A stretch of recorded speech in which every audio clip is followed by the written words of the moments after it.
দুই টেস্টের সিরিজে বাংলাদেশের সামনে দাঁড়াতেই পারেনি পাকিস্তান দল।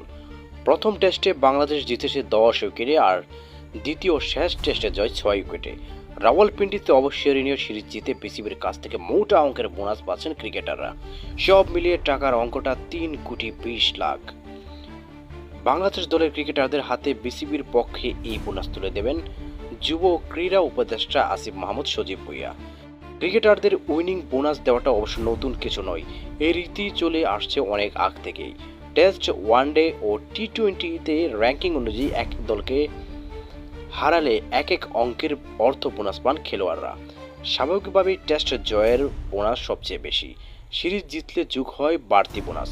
গত জুনের সাবেক বোর্ড সভাপতি নাজমুল হাসান পাপনের শেষ বোর্ড সভায় বোনাসের অঙ্ক বাড়ানোর পর বর্তমানে র্যাঙ্কিংয়ের 1 থেকে 6 নম্বর দলের বিপক্ষে টেস্ট জয়ের জন্য 15 সদস্য দলের প্রত্যেক ক্রিকেটার বোনাস পান 4 লক্ষ টাকা।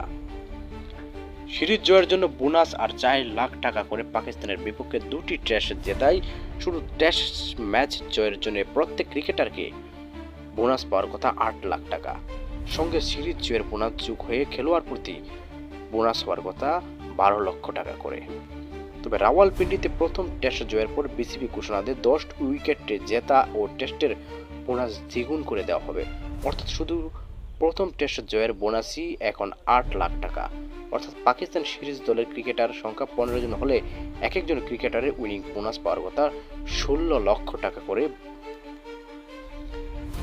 ক্রিকেটার প্রতি বোনাস দাঁড়াতে তা 20 লাখ টাকা করে। সব মিলে শুধু খেলোয়াড়েরাই পাকিস্তান সফরে উইনিং বোনাস হিসেবে পাবেন 3,20,00,000 টাকা।